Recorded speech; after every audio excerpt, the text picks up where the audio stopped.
আজকে তোমাকে একটা খুশির সংবাদ শোনাবো ভাবি। জানো ভাবি কি হয়েছে জানো তুমি? এই ছাড় বেয়াদব কোথাকার।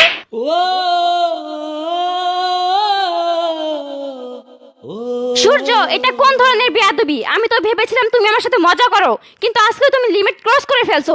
কথা নেই বার্তা নেই, কোত্থেকে এসে আমাকে জড়িয়ে ধরছো? হ্যাঁ, এটা কোন ধরনের বেয়াদবি? হ্যাঁ, আমি বুঝলাম তুমি আমার সাথে মজা করছো, কিন্তু এটা যদি তোমার ভাই দেখে সে কি ভাববে? আর তাছাড়া বাড়ির কাজের লোক ওরা খারাপ মাইন্ডে নিবে না? তুমি কি ভাবছো আমি খারাপ মেয়ে? আজকে তুমি আমাকে সরাসরি কোলে তুলে দিছো, আমাকে জড়িয়ে ধরছো। দেখো নেক্সট টাইম যদি এটা আমি দেখি তোমার ভাইকে কিন্তু আমি বলে দিব, মনে জান থাকে তোমার। তোমার ভাই সারাদিন অফিস করে, কত কষ্ট করে, আর এদিকে তুমি সারাক্ষণ আমার পিছে লেগে থাকো। তোমার সবকিছু আমার দেখতে হয়, খাওয়া দাওয়া সবকিছু। আমাকে কি তোমার কাজের লোক মনে হয়? তোমার ভাই কি কাজের লোক হিসেবে এই বাসায় আনছে? ভাবি তুমি আজকে আমাকে থাপ্পড় মারলে।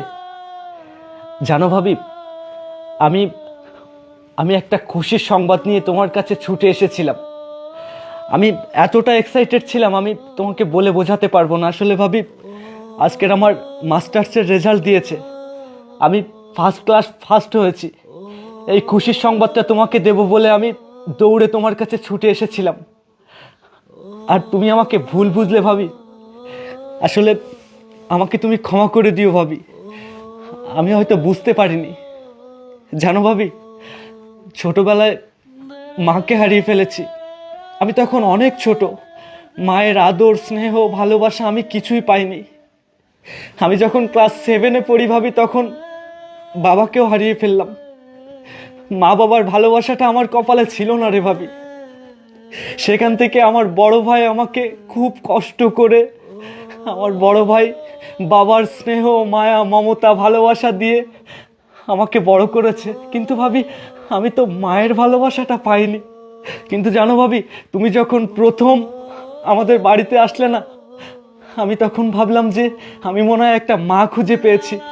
আমি হয়তো আমার মায়ের স্নেহ মায়ের ভালোবাসাটা আবার নতুন করে ফিরে পাবো। আর তুমিও আমাকে এমনভাবে ভালোবাসা শুরু করলে, আমি আমার মায়ের অভাবটা আর বুঝতে পারিনি। আর আজকে তুমি ভাবি আমার খাবারের খোঁটা দিলে। না ভাবি, আমি তোমার কাছ থেকে এটা আশা করিনি। জানো ভাবি, আমি আমি সবসময় মনে করতাম যে আমার মাকে ছোটবেলায় হারিয়ে ফেলেছি, তাতে কি হয়েছে, আমি তো আবার নতুন করে আমি আমার মাকে ফিরে পেয়েছি। কিন্তু ভাবি, আজকে তুমি এটা আমাকে কি শোনালে? জানো ভাবি, একটা সন্তান যখন খুশি হয় না, সে সবার আগে তার মাকে জড়িয়ে ধরে সেই খুশির সংবাদটা দেয়। আজকে যদি আমার মা বেঁচে থাকতো না, তাহলে আমি ঠিক এভাবেই আমার মাকে এসে জড়িয়ে ধরতাম। প্লিজ ভাবি, আমি তোমার পায়ে ধরে বলছি, আমি যদি কোনো ভুল করে থাকি তুমি আমাকে ক্ষমা করে দাও ভাবি। আমি তোমাকে জড়িয়ে ধরতে চাইনি, আমি খুশিতে আমি তোমাকে জড়িয়ে ধরেছি ভাবি। প্লিজ তুমি আমাকে ক্ষমা করে দাও ভাবি। ভাই ভাই তুই ওঠ ভাই। ভাই রে ভাই, আমি তোকে ভুল বুঝেছিলাম রে ভাই। ভাই ওগো, তুমিও তো তাকে ভুল বুঝেছো। আসলে জানিস ভাই, নিচে দারোয়ান আর কাজের মেয়ে কি বলেছে আমাকে? স্যার, আপনার সাথে একটা কথা কইতাম।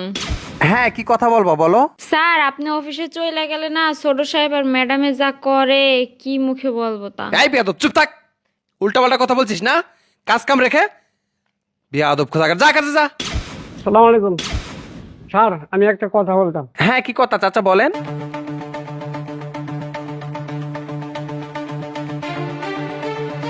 কি বলছেন চাচা এইসব? আমি তো বুঝতেছি না। যাই হোক, আজকে আমি হাতে নাতে ধরবো, অফিস করবো না। আপনি থাকেন এখানে, আমি দেখছি। মানে ওদের এই কথা শোনার পর আমি অফিসে না গিয়ে দরজার পাশে দাঁড়িয়েছিলাম, তো সব কথা শুনেছি রে ভাই। আসলে তোর মাঝে যে এত কষ্ট, সেটা আমি জানতাম না। আসলে আমি বুঝতে পারিনি যে তুই এতটা এক্সাইটেড ছিলি যে আজকে তোর ভাবিকে মায়ের মতো জড়িয়ে ধরে এসে তোর রেজাল্টের কথা বলতে চেয়েছিলি। তা আমাকেও বলিসনি ভাই।